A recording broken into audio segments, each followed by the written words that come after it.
Hi, I'm Tim McKercher here for Onboard, the Sea-Doo blog found on sea-doo.com, and we're here for the November issue of Fan Q&A, where you, the fan, can ask BRP various questions related to the Sea-Doo product or Sea-Doo brand.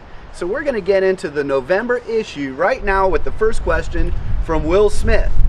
Will asks, I have a 1999 Sea-Doo Speedster with twin 787 engines. I want to make it faster.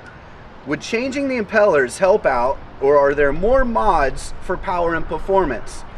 Well, Will, there's a whole variety of aftermarket performance parts available, especially on older models like this. You could always check out eBay or go to greenhawk.net in the classified section, and you can find a lot of pieces for any model Sea-Doo. Or you can go to some performance specialists like Riva Racing or R&D Racing. But just a matter of going to some of the forums and ask them some different options for your machine. Now the next question comes from Dwayne Denisichin. I have a RXT 260. After sea or ocean use, what should I spray with a lube spray, or is it not needed?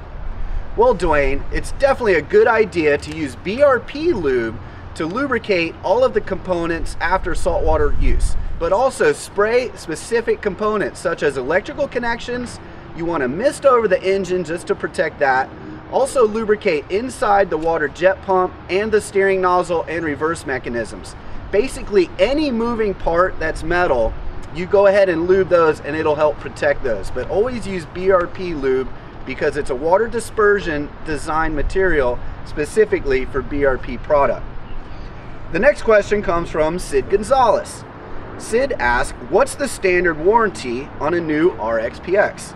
Well, Sid, the standard bow to stern warranty is 1 year, and that covers basically any non-operator problems that you might have with the machine. And then you can always extend that warranty with BEST, which is BRP extended service terms for up to 4 to 5 years depending on your model.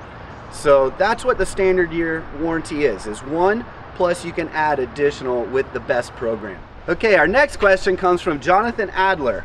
He asked, is it possible to get the Eco mode on a 2010 GTX 155 or relevant update? Well, Jonathan, BRP is constantly innovating and constantly progressing the product. So unfortunately, the 2010 model does not offer an upgrade with the Eco mode. But you can get Eco mode on every model of the 2012 lineup if you're interested in a new model. Okay, our next question is very timely and comes from Dan Slazinski. Do I need to winterize my Sea-Doo if it's being kept in a heated garage over the winter? I have a 2011 RXT IS 260.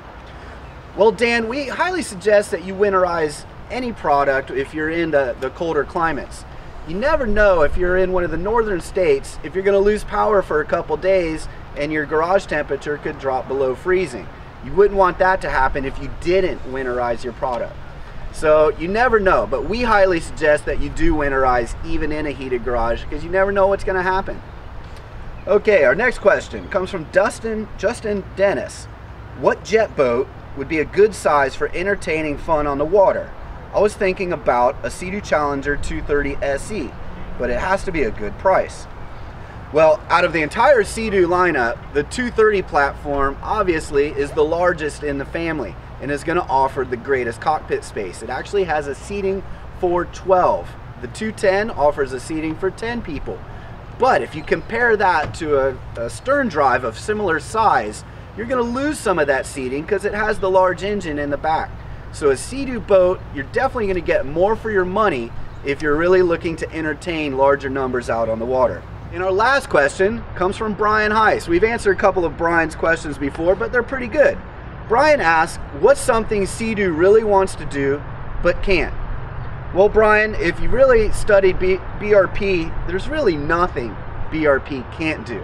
And you never know what's coming in the future. So that's our fan Q&A for November for Onboard, the Sea-Doo blog found at sea-doo.com. And if you have any questions, please submit them via our Facebook page or our Onboard blog in the comments section, and we'll do the best we can to answer as many as we can. So on behalf of BRP and the entire Sea-Doo team, have a great November.